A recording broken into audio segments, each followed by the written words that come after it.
My name is Olufemi Taiwo, and I'm the chair of Africana Studies and Research Center.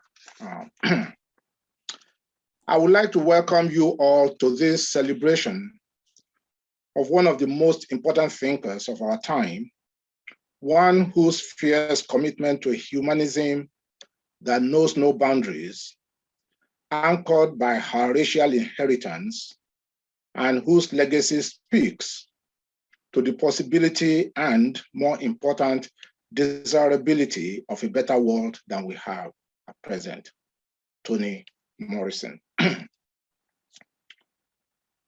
I would like to thank those who have worked to bring this program to fruition. I start, of course, with Professor Ann Adams, who deserves special thanks for motivating and working extremely hard with what were at times daunting odds to make this event happen. I thank Mr. Ford Morrison, the producer of the film we're about to see, who is also a son of Professor Morrison. Madame Dominique Bourgois, who last year we had the honor of hosting as a visiting critic to our campus. I take it that it's evidence that we didn't do too badly, that you are willing to hang out with us again. I'm very thankful for that, and welcome to this event. Of course, we were going to have this event last November, and as I noted to myself, we had to cancel it on the day because life's crazies forced themselves on us, and we could not go ahead with it. So I cannot thank you all enough for making the time to be with us today. I thank Professor Cheryl Finley and Professor Tao Lee Goff, both my esteemed colleagues from art history and Africana respectively, for saying yes to our call.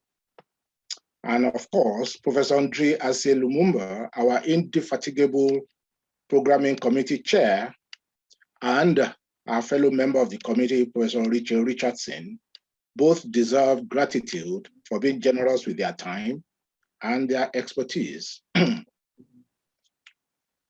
I'd like to thank the director of the John Henry Clark Africana Library, Kofi Akri, who has worked with the technical team to make the screening today happen. Of course, I thank Donna Pinisi, our incredible events manager here at Africana, who happens to be the pivot for this entire operation and its success. And I remain deeply grateful to her and the rest of our office staff, Trevor Levine and Renee Milligan, for always making us look good. The co-sponsors of this event include the Toni Morrison Committee, French Studies, CU Libraries, American Studies and Literatures in English.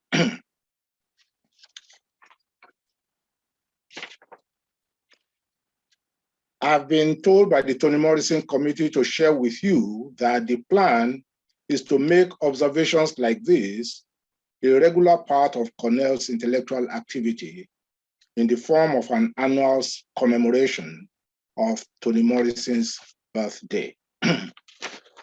To you, our audience, I want to thank you warmly for honoring us with your presence. So without further ado, I would like to hand you over to Marie-Claire Valor for the rest of the event to unfold. Thank you. To you, Marie-Claire, please. Thank you. I am going to introduce the film.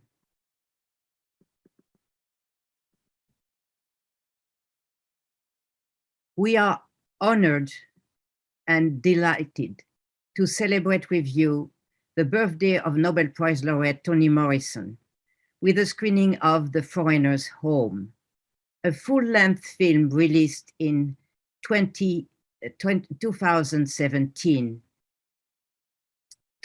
Morrison's son, Ford, produced it, and he joins us today as we present it, and we'll discuss it during the roundtable. Ryan Brown and Jeffrey Pingree of Oberlin College directed the documentary, which features public and intimate interviews, as well as footage that Toni Morrison shot during the 2006 exhibit at the Louvre and in Paris that Toni Morrison co-curated. During this month-length series of events in Paris, she invited in public conversation artists, writers, slam poets, musicians, dancers, in front and around Theodore Géricault's iconic painting, The Raft of Medusa, which depicts an actual shipwreck off the coast of Senegal in 1816. And it evokes also of shipwrecks and in the context of the transatlantic slave trade.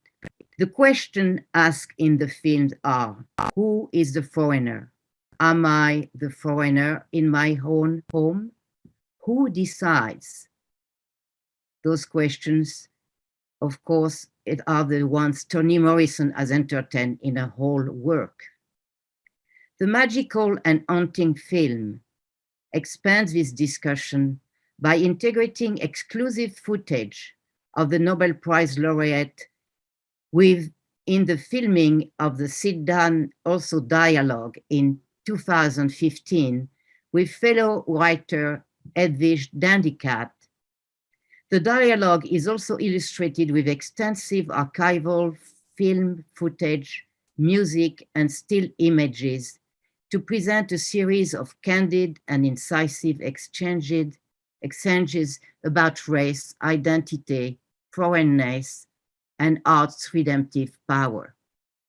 This is a deeply moving film which eloquently poses some of the most fundamental questions of today.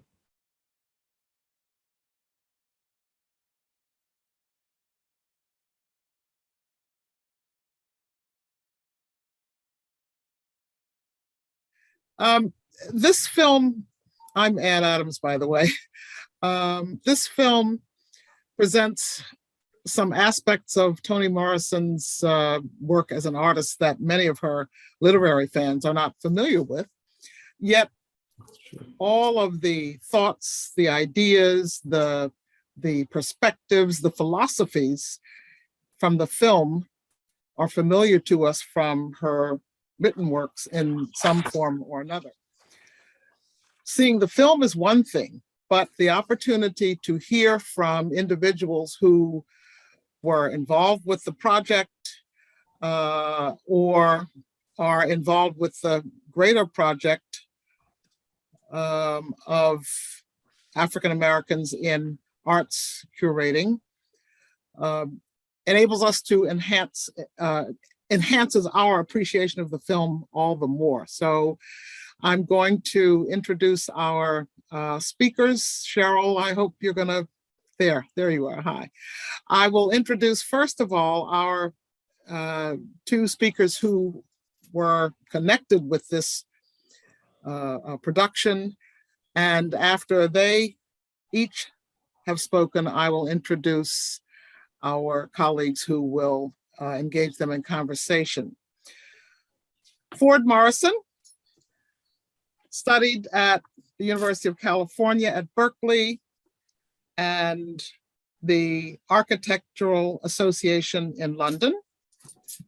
Since 1992, he's been in New York and is an architect for Princeton University's Plasma Projects Laboratory. Dominique Bourgois has worked in the publishing industry in France for over 40 years. For 28 years, she was editor at the publishing company Christian Bourgois Éditions, founded by her late husband. At its founding, the company was in the forefront of publishing translated works of foreign writers. Taking a personal interest in their authors and their works, Madame Bourgois herself played the major role in identifying foreign works for the company's list and in choosing the translators and overseeing the translations. Not only is she a lecturer at the Institute for Translation in Strasbourg, she's also a founding member of the School of Translation at the National Center for Books in Paris. It is not an exaggeration to say that Dominique Bourgois, as Toni Morrison's French editor and as a dear friend, she took Toni Morrison shoe shopping in Paris, played a critical role in the establishment of Toni Morrison's international readerships as a result of translations. She was instrumental also in connecting the writer to the museum. So I will turn the mic over to Ford, and Dominique will follow him. Thank you. Ford? Yes, Dominique, hi. Hi, Ford. No, all I want to say is without Dominique's involvement, this film could probably not have happened early on. I had been filming my mother at various book tours and that kind of thing. And then one day, I guess not one day, but we went to Cannes and I got interested in doing a film.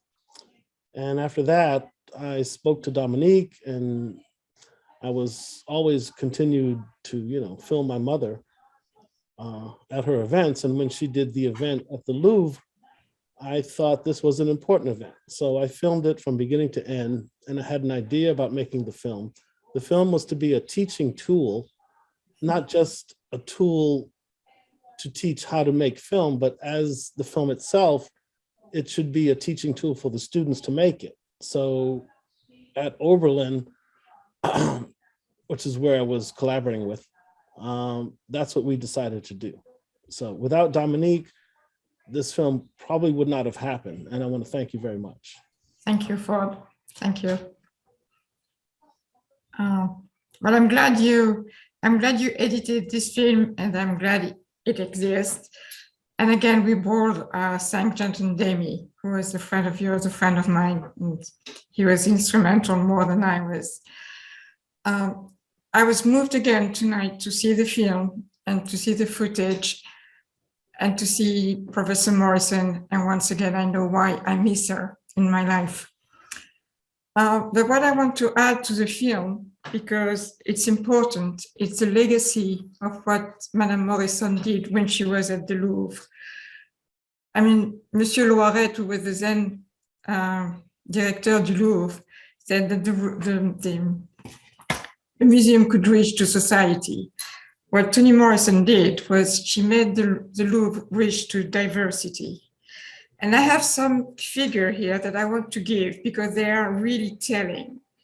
There was 5,466 people who came, which is huge. Yes. And there were 43% people who had never come to the Louvre before. And for me, this is the legacy of Toni Morrison. She brought people who had never been to the Louvre for whatever reason. But I think one of the most interesting reasons they went is because she was there for them to look at art differently. Absolutely. And some of the labels were really telling when she chose the Greek pieces of art, when she explained why a woman's still a foreigner, when she moved from her parents' home to the husband's home. The label were telling people could look at art differently because of what she done and the way Madame Morrison wanted the audience and the public to look at art. And of course, the slam evening was a major event. And I'm sure you remember the curator was terrified. Everybody was terrified of all those people coming in front of the wrath of the Medusa and the other painting. But what is more interesting, and you show a little bit in your film, than when we went to Bobigny that night, and I'm sure you remember. Yes, of course. I mean, the kids who went upstairs, and there were some very, very young kids. And the little boy said, I look at the Wrath and it's like home. Everybody sleeps on the floor. So we had to explain that it was not like home, that something was happening. But the fact that you could look at it and not be intimidated and try to find what was going on. This was, I mean, an example of the powerful thing that Madame Morrison had been doing 1 month. And there was a little girl who went upstairs on stage and said, and you know what, the Madonna, she's not even blonde. Good. Finally, she could see a Madonna who looks like her. I mean, and I think this is what Toni did for 1 month, was to explain that foreigner, what does it mean to be a foreigner? And it's not because you have a citizenship that you're not a foreigner. You're still a foreigner. And Yes, that was... Let me just interrupt to say that we felt like foreigners in Bobigny when we went there to film. Yes. We felt it was a completely alien environment because we were taking it outside of the Louvre, which was a different kind of path to follow. So and also bringing dance and bringing all those objects. I think Madame Morrison meant something, which is like the human body is in fact the identity, the territory. So looking at bodies on images, on paintings, on sculpture, could bring those young people who had never been to the Louvre to understand something about themselves and their own body and the representation. So I think this is a very important thing. And of course, it did good to the Louvre. I mean, Toni Morrison event was the most successful event, even though they had some very glamorous, famous people who were invited after Madame Morrison. But this is really, the Louvre should be grateful. And of course, no, but truly, but you have to remember that it took 13 years to curate an exhibition, which is called Le Noir dans la peinture, and which took place at Orsay. Between the Louvre in 2006 and Le Noir dans la peinture, there are 13 years. So Madame Morrison was really breaking boundaries when she curated that exhibition. yes, and I don't think anyone has done that since, even the other curators, I don't think, who've been there since. No one's ever done this kind of project at the Louvre. And for me, it was fascinating because not only could I design a film that would be a teaching tool, but it also would become a record for history. I started off as just doing, just home movies of my mother, and it developed into this. So I just have, I'm just so excited about it now. And I know you have much more footage that are not edited. Yes, I do. And I sent some to you, Anne, the interviews and a few other things. The opening lecture is interesting. I think Banksy is going to use it for some other documentary.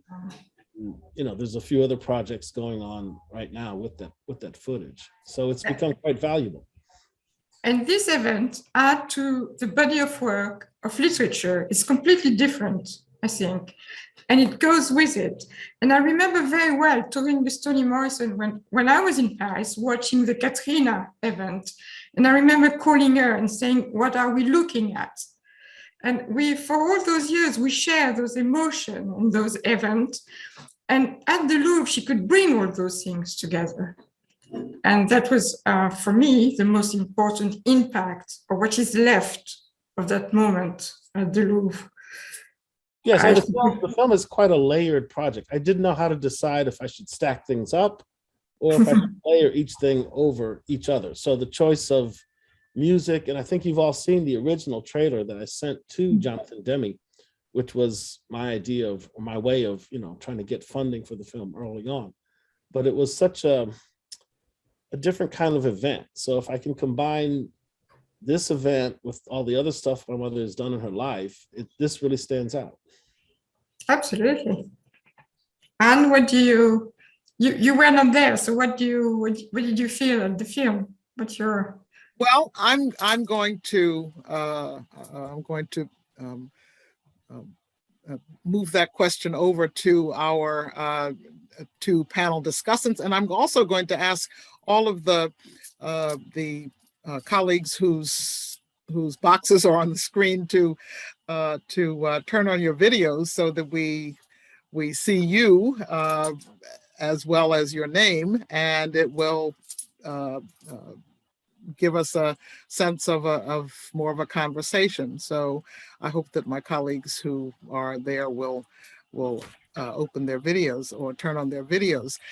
So I would like to introduce our two other speakers. And I will say also that audience members are invited to put questions in the Q&A, and we are going to try to make sure that we have some time to address questions from you in the Q&A. So please write them there. We won't have an option of raising your hand, so only if your question is in the Q&A can we read it and get an answer for it. All right. As it happens, our two academic panelists are both Cornell faculty, and as it happens, they both earned their PhD at the same institution, Yale University, although a bit of distance between them. Tao Lee Goff has been at Cornell since 2019. She is an assistant professor in Africana Studies and Feminist Gender and Sexuality Studies. She is also affiliated with a number of other programs at Cornell: Asian American Studies, Media Studies, Literatures in English, Visual Culture, Performing and Media Arts, and East Asian Studies. Our publicity for this event stated erroneously, it was my error, that Tao had been a student in Professor Morrison's seminar as a graduate student, but Tao did her undergraduate work at Princeton, so she had Toni Morrison as a teacher, as an undergraduate. She did her PhD, as I said before, at Yale. Tao's research interests are, at least those that are directly relevant to this project, because she has numerous others: modernism, museum studies, visual and material culture, sound studies, and digital humanities. She's at work on two books. One is entitled Black Capital, Chinese Debt, A Sensorial History of the Caribbean. The other is After Eden, A Wildlife History of the Caribbean. And our other Cornell colleague is Cheryl Finley, who has been at Cornell since 2003. She is an associate professor in the Department of History of Art.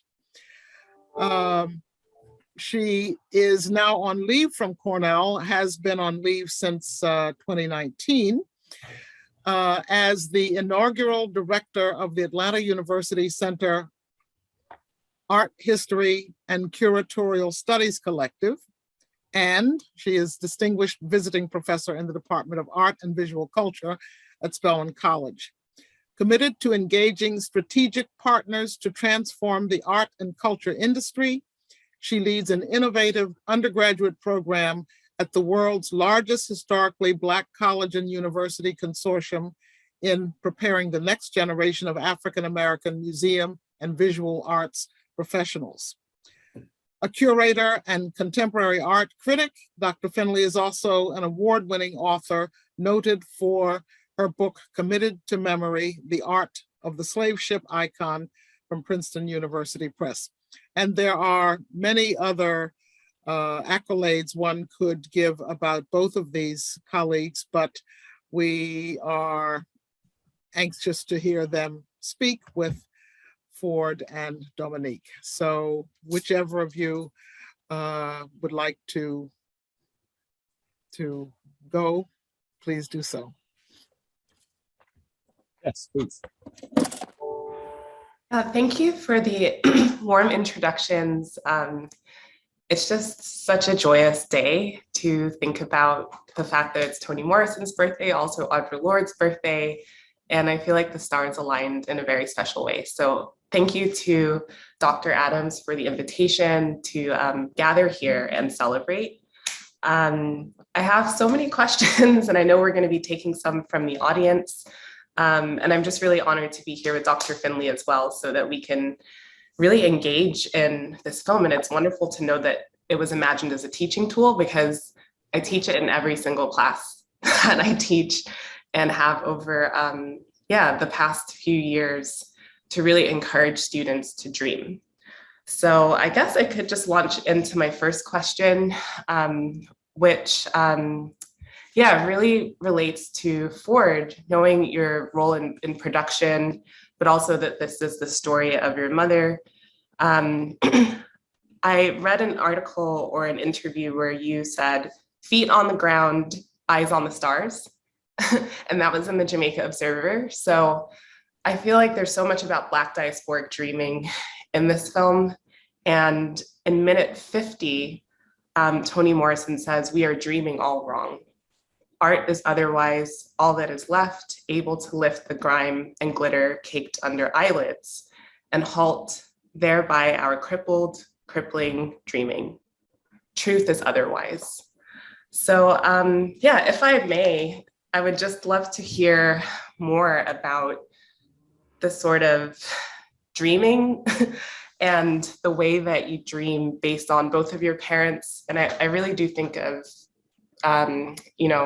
Toni Morrison having been my professor as a kind of architect of thought, especially Black feminist thought, and that she was building so much. And even in an architecture course I taught at Cornell, I began with the house in Beloved being spiteful and the kind of architecture of that. So and then I was her student in 2008. So it was such a pivotal moment as well. And the course that I took was called The Foreigner's Home.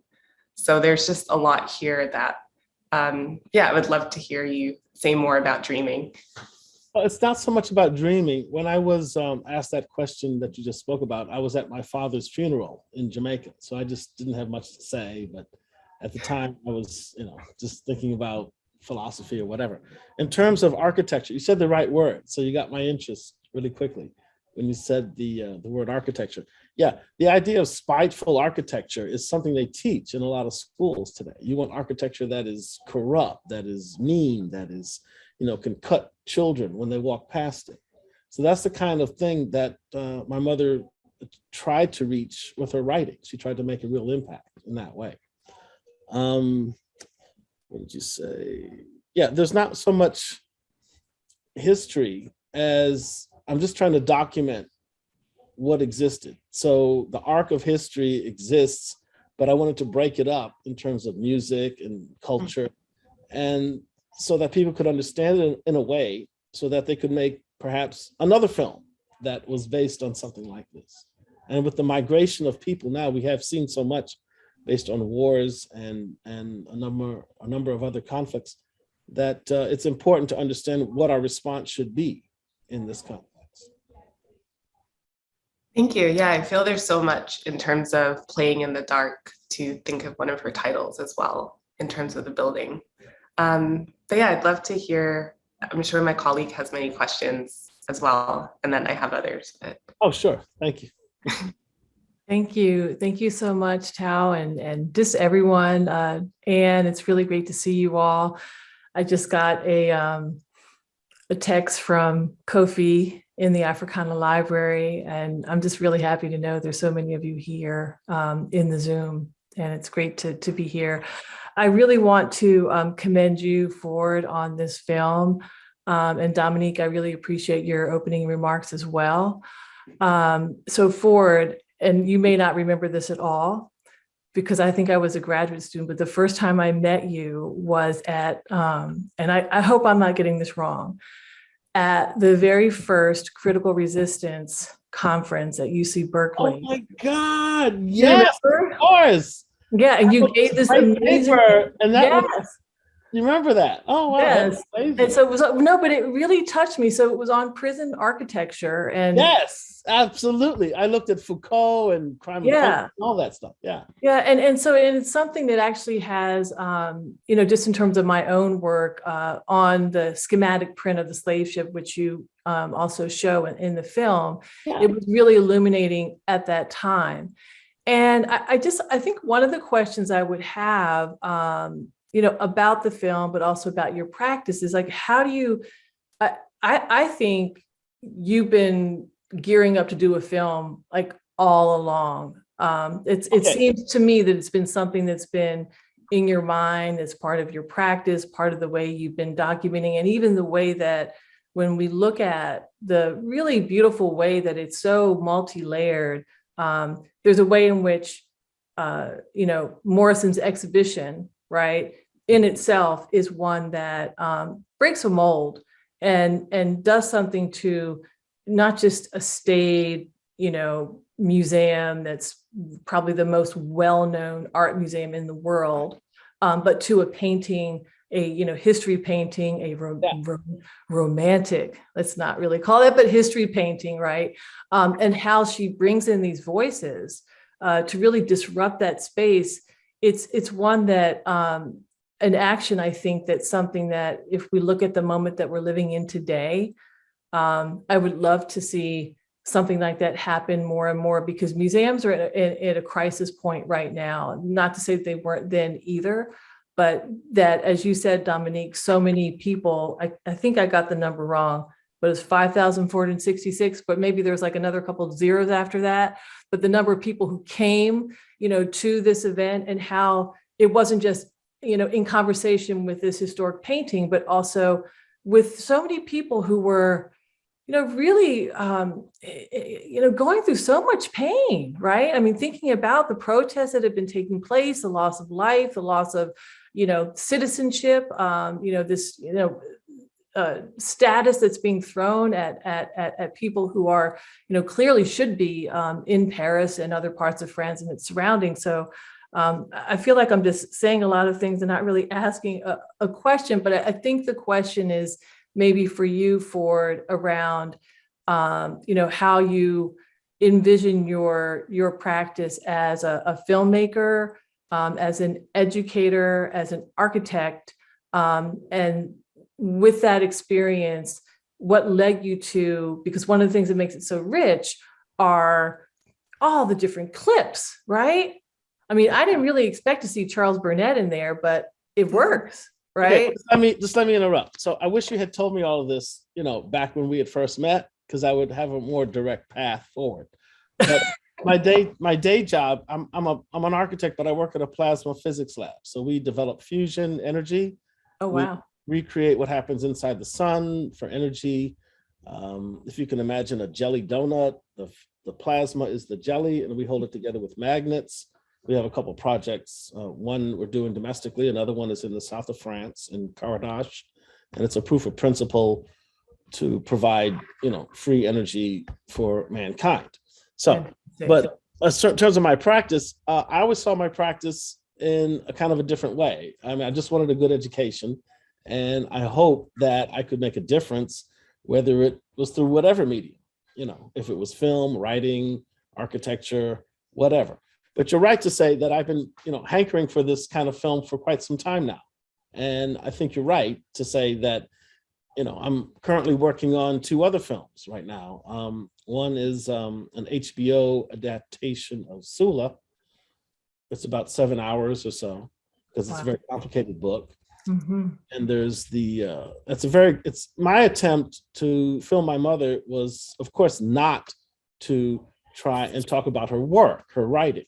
I thought if I covered her project at the Louvre, it might be a bit simpler, because it's very hard, as Dominique will tell you, to put her on the screen. So right now I'm involved in 2 projects. One is Song of Solomon, the other is Sula. And I'm a bit worried about the HBO people right now. I have that script, but I don't have a script for Song of Solomon yet. And it should be coming in the next week or 2. So I'm hoping to get those films off and running. And I was so glad to have actually made a film at all, because it sort of gives me an insight into how the industry works, because at some point, people may want to put my mother's work on screen. Well, you had Jonathan Demme. That's amazing. Jonathan Demme, I showed him the trailer in the beginning, and because he was I think his son was going to Oberlin at the time, and he was setting up a film school at Oberlin. So he was very interested in the idea of making a project that could also be a teaching project for the university there. Mm-hmm. Yeah, well, that's a great start. I was also just going to say that it's in terms of teaching. So I have to confess, I have not taught your film, but I will. Oh, thank you. Or to no, it's like it's perfect for thinking about. I mean, clearly, your practice, her art, so many different things that's the whole point. That's the point Yeah. of the film. I'm glad you got that. But it also like thinking about the, again, like going back to the crisis of the museum, or what's the museum, or what's it mean to be a curator, right? Do you have to make a retrospective exhibition of one artist's work? Do you come up with a theme, or do you just walk in front of, one of the most iconic history paintings that the Louvre owns and really start to question it? And so at one point there was a conversation, I think in the very beginning, when you were giving some of the statistics, Dominique, I put in there the Carters, the Carters. And what was the ape bleep video? It's a music video. It's not at all, what your mother did by any stretch of the imagination, but also just thinking about how these kinds of, acts, whether they're curated or, performance-based. I mean, she had every type of artistic medium we could think of, but how they really do affect access. If we want to talk about who has access to the arts, who has access to the museums, who feels like they belong, who feels like they see themselves in these spaces. Yes. The work that this exhibition did really created an entire new community for the museum. And then it did it outside of the museum too. And also, if you allow me, Toni Morrison had made a walk into the Louvre. She has selected several rooms because it's impossible to look at the Louvre, of course. So she has selected pieces for the people to look at it. And when they would walk in, they would be given that walk to look at it. And it was a fantastic idea because it would make the whole event easy. You were immediately connected. Things were explained, and you didn't feel excluded.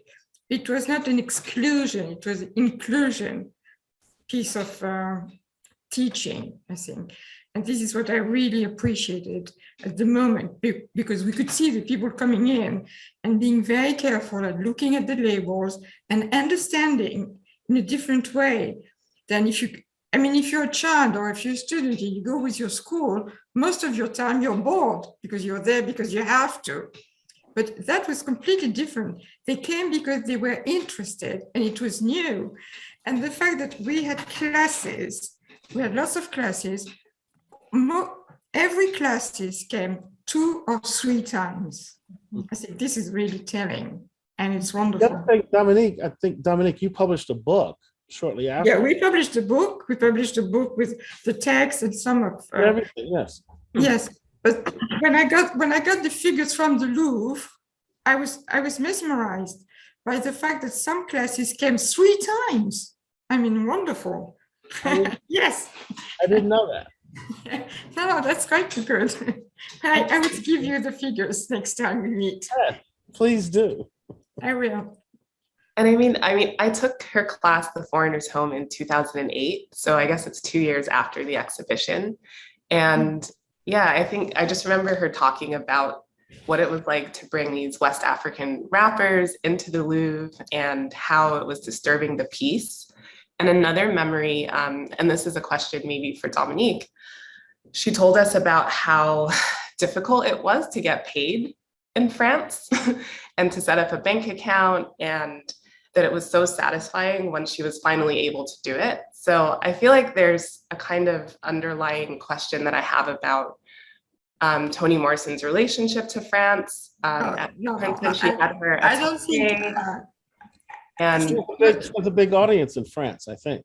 No, Toni Morrison must have faced the bureaucracy of the Louvre, Yeah, which is only a bureaucracy, but it doesn't apply especially to Madame Morrison. It would apply to anyone because it's a public space. I mean, it's a museum, it's a state museum. So you have a state bureaucracy and that's it.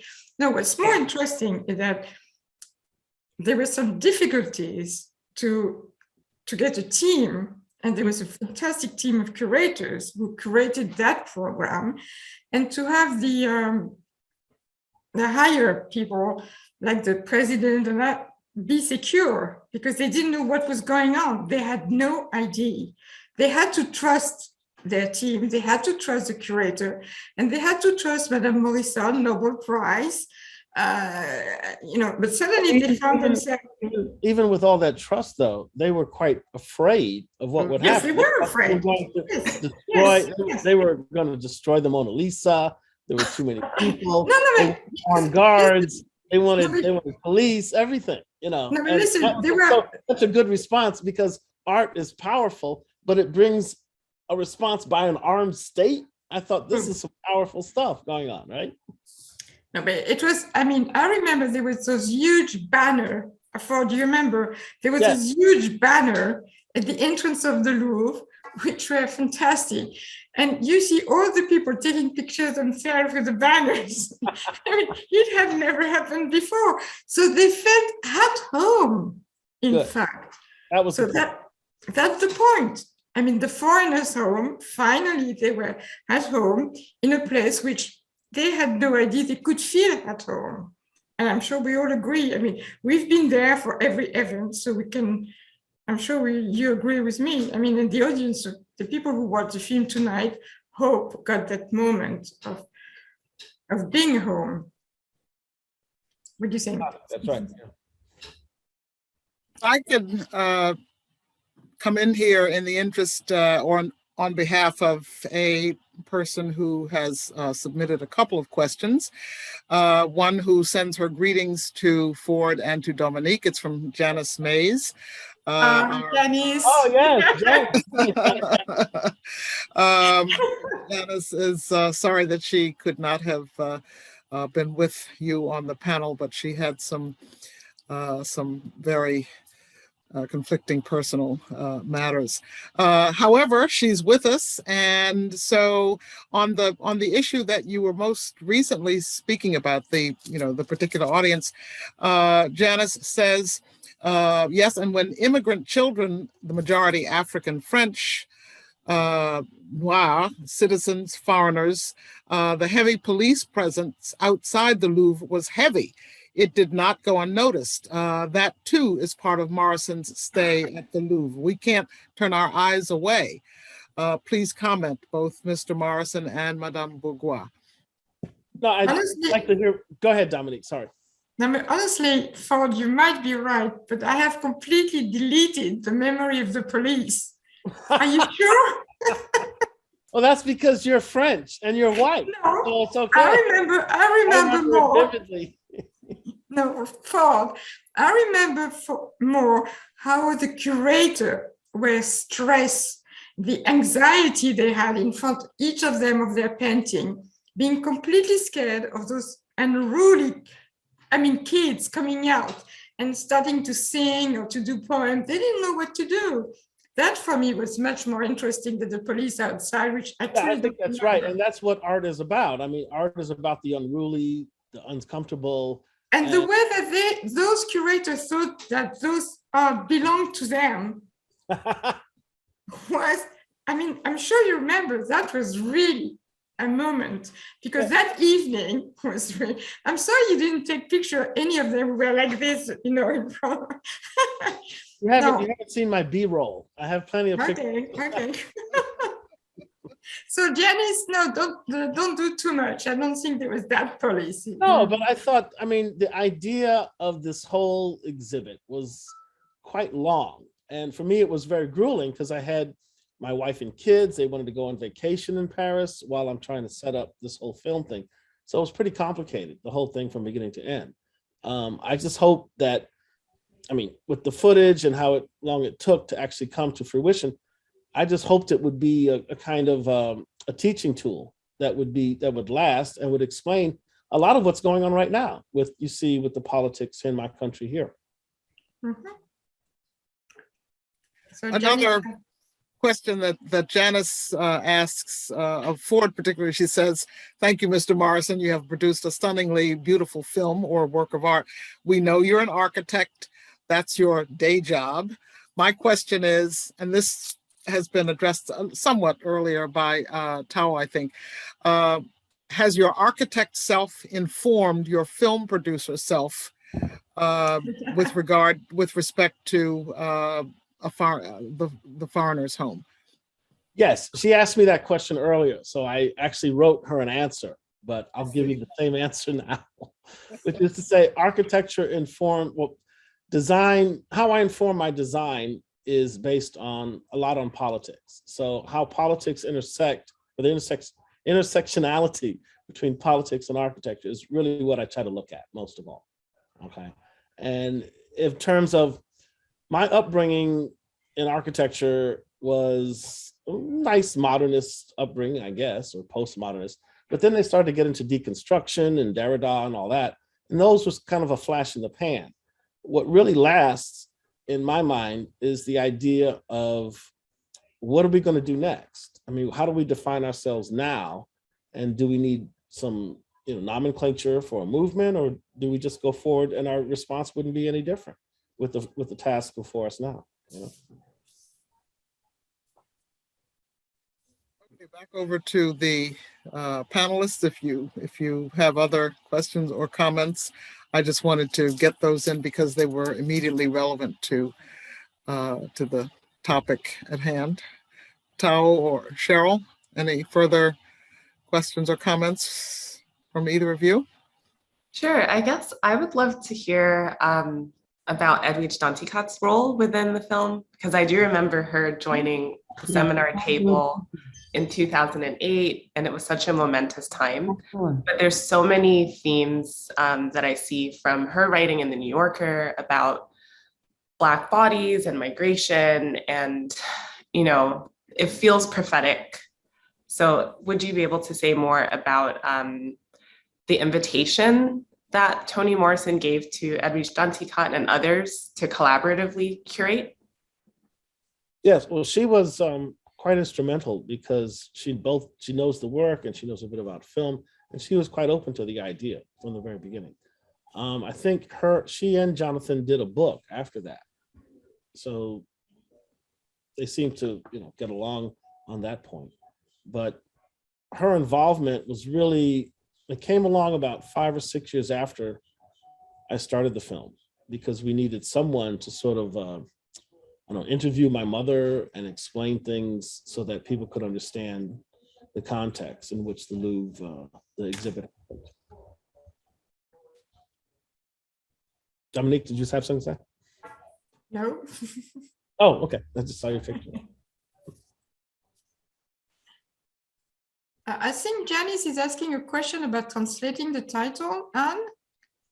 Oh, indeed, yes. Let's Yeah, that was very difficult because there's no word for home in French.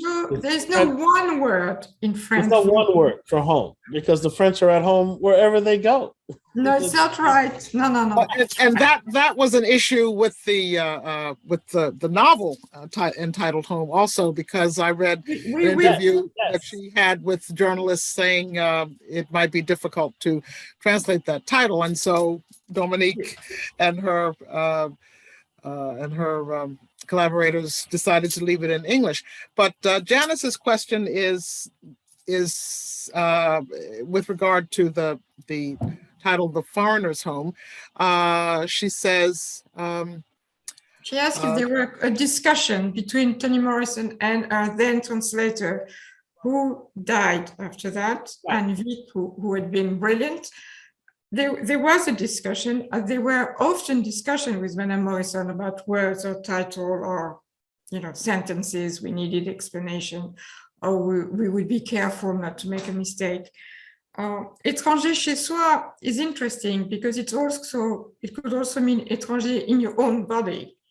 It could mean étranger not only in your home, where you live, but it means étranger because even if you have as we said before, even if you have a citizenship, you still not belong. You're still a foreigner.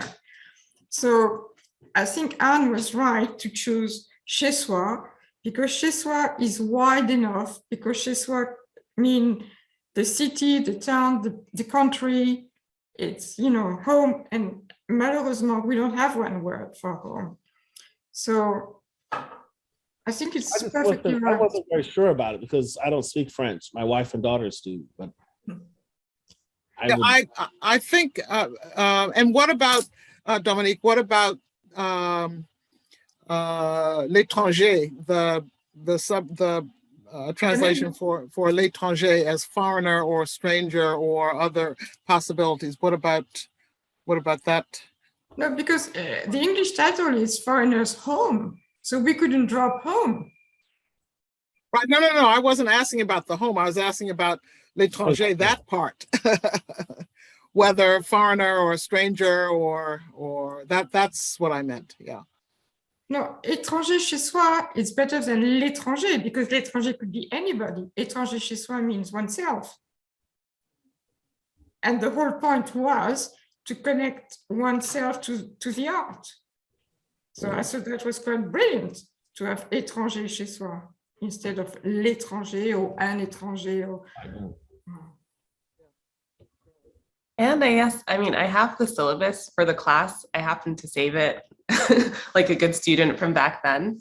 So she does say a bit about like 3 definitions of foreign, but also of home. I can paste it in the chat, but yeah, I feel like it was such an interesting frame to think about the apostrophe and the work that it does as, the contraction or the possessive. So to hear her talk about the foreigner's own home, it was so poetic, but I'll paste that in the chat if folks are interested.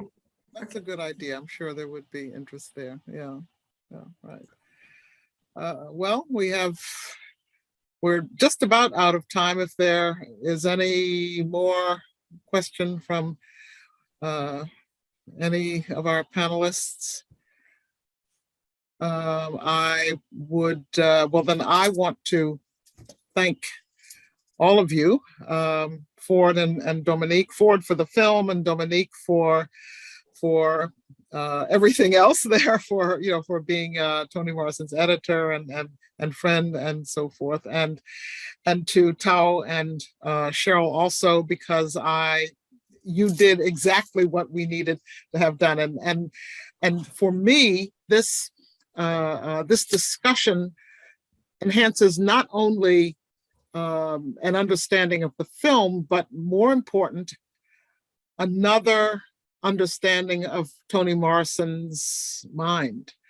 And again, everything in the film is represented, I think, or at least all of the ideas in the film are represented, I think, in one of her writings of some sort. So I am so pleased that we were able to talk about this, to see the film together and talk about it together, and I think everyone has benefited from it.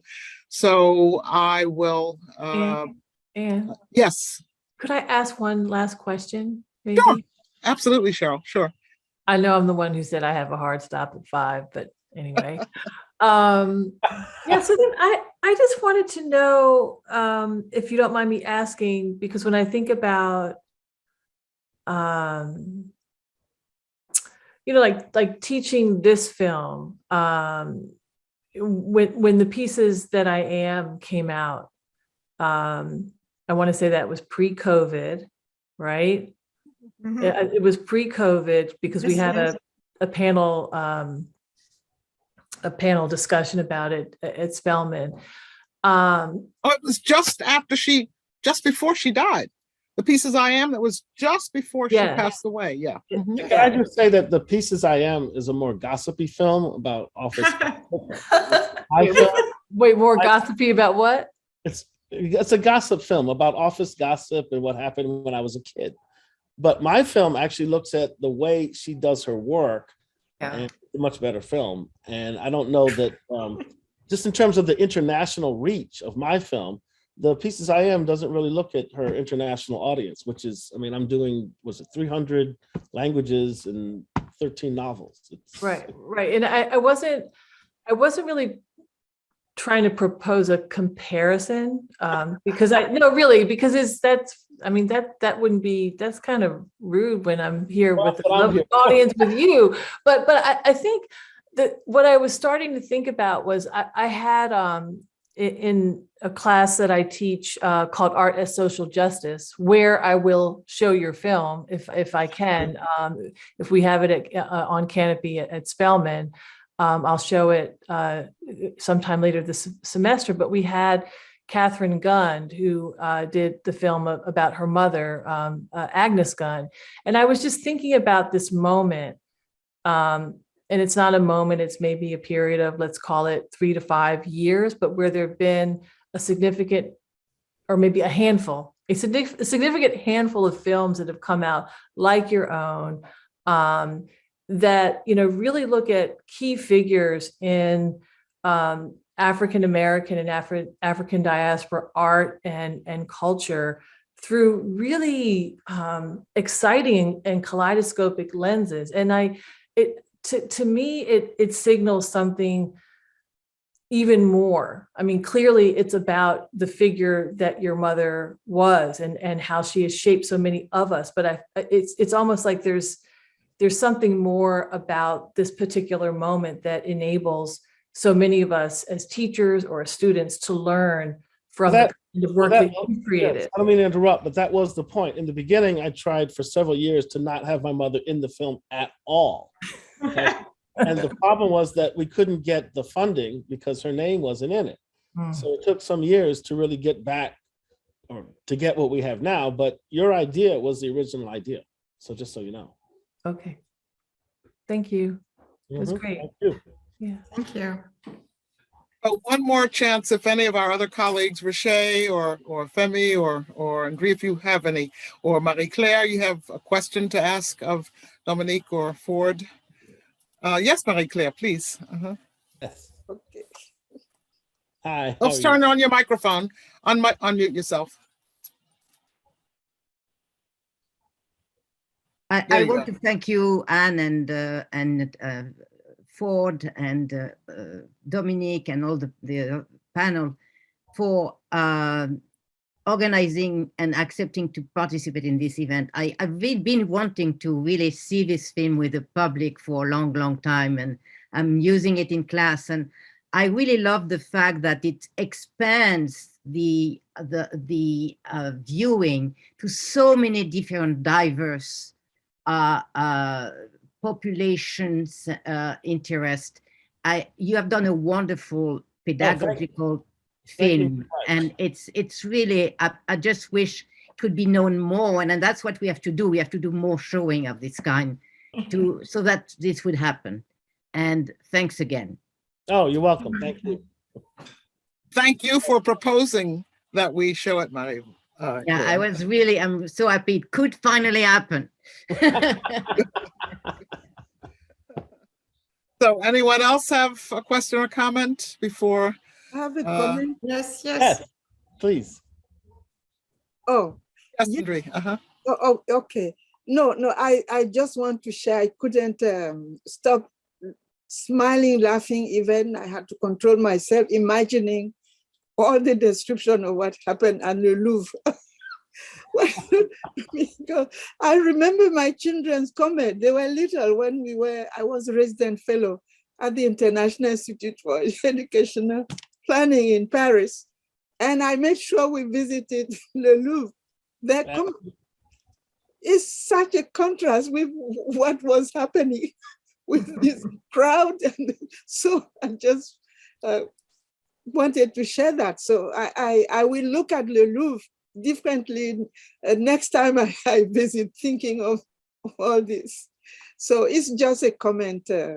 But I wanted to ask a question about l'étranger.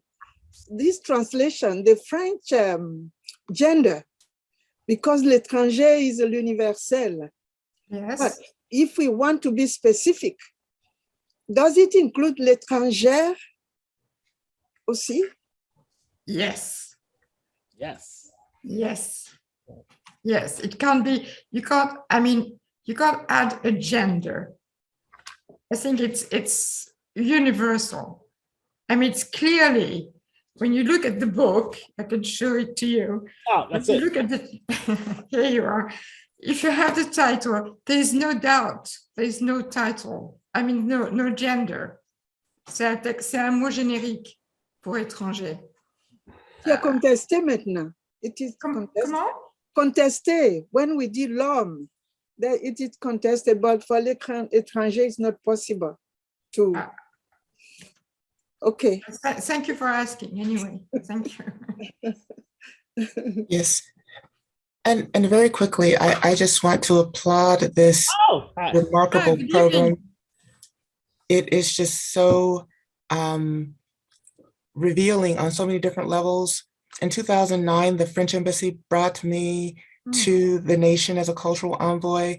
I mentioned to Ford when he visited in the fall how wonderful it was to sense that the presence of Toni Morrison was just so influential there and her impact so profound. So by 2009, they were talking about her and speaking of her so highly and reflecting on that visit still in the Cultural Affairs Office at the US Embassy in France. And so this event has been an opportunity to learn the backstory and just to get a sense of those contexts. And I so deeply appreciate this event and applaud it. Thank you. Absolutely well. I'd like to ask a last question. In fact, when I just word event, I just thought of it, is that it really, we needed really somebody as special as Toni Morrison to make a museum event turn into a happening. And I really think that was what was happening. It was a happening. And to do that with the French, which sometimes are so, can be rigid, I think she had it was a tour de force, and it can be done. And I wish that more people would see that to learn about that, to learn how to do that. It was a tour de force we were willing to accept. And yes, yeah, absolutely. Absolutely. Well, thank you. Oh, closing words from Ndri or Femi from our program, from the Africana Studies Program Committee? Yes.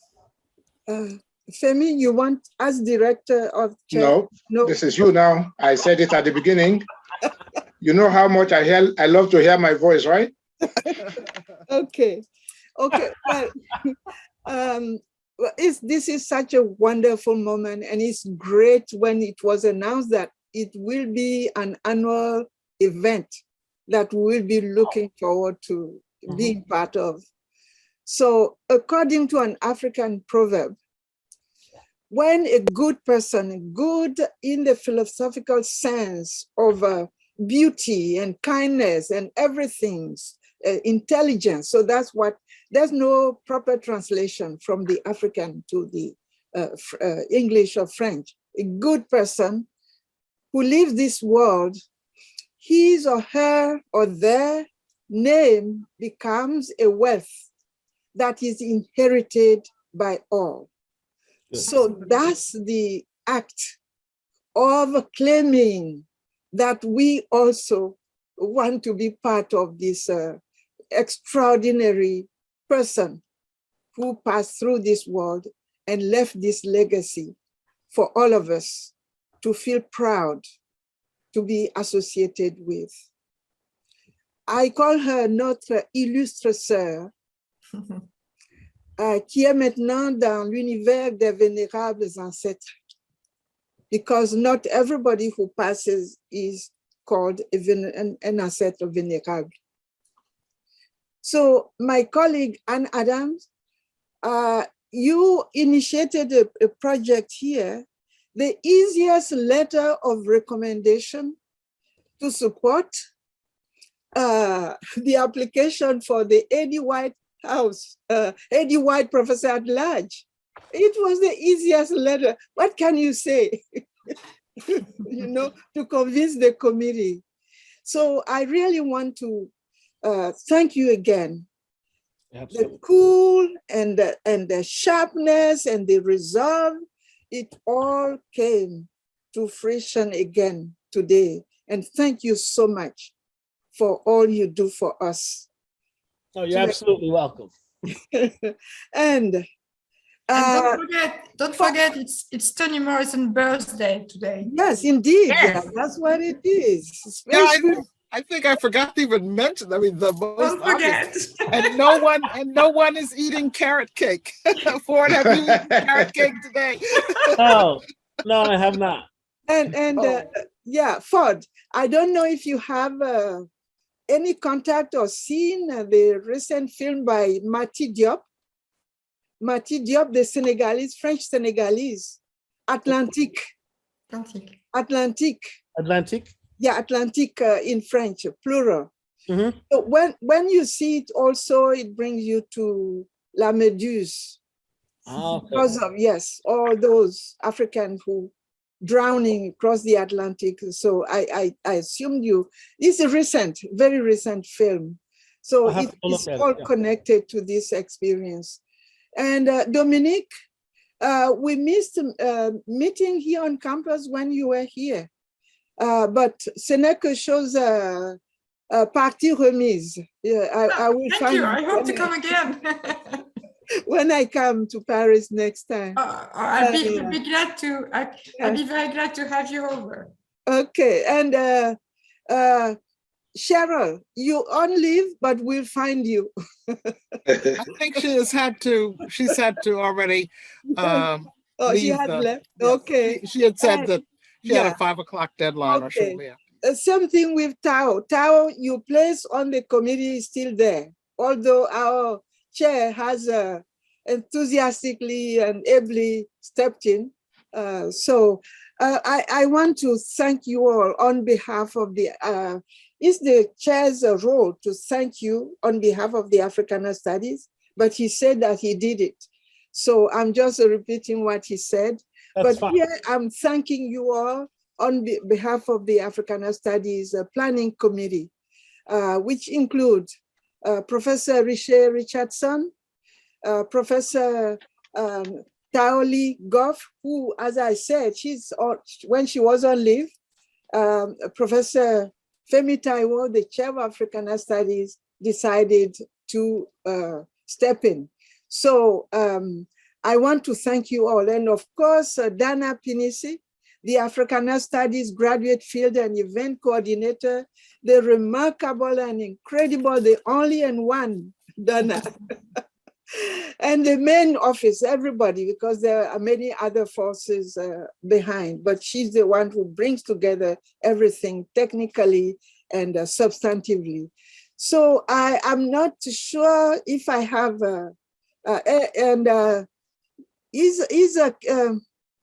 Janice, is she still on? Most likely, yes. Janice, okay, on va se parler après. She loves Ivorian French. So really, you can see that I'm very happy to be part of this event. So pardon me if I'm expressing differently my joy. And of course, our colleague, another Cornell colleague. Yes. Who? Sorry. Am I forgetting anybody who should be? Claire, are you? Yes, of course. Yeah, Marie-Claire Valois, a colleague on the Cornell campus. Yeah. So really, thank you all very much. And again, as it is an annual event, I know Anne, starting tomorrow, she will start to plan. That's the way she does her thing. It's great. But I would like to take the opportunity to say that the Africana Studies Planning Committee was invited by the Anne, and we were very happy to be associated with it. And we have other events. One of them will be next month by one of our colleagues who was an Africana, she was a PhD student in history, went and collected all these glorious achievements, and she's visiting this semester on the Cornell campus. Leslie Alexander, I don't know if she's on.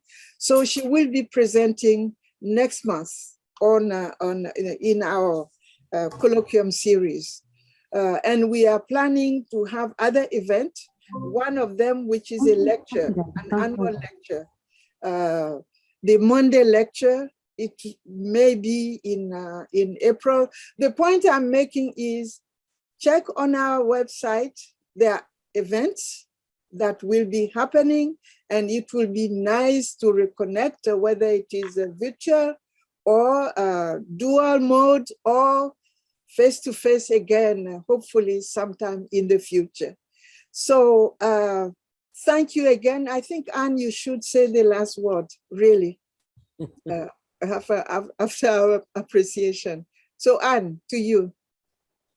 Well, you've said it all. I'm just so glad this has come together, so glad for the support of the Africana faculty and staff, and also our colleagues on the Toni Morrison Committee, each of whom in one way or another has had input into this program.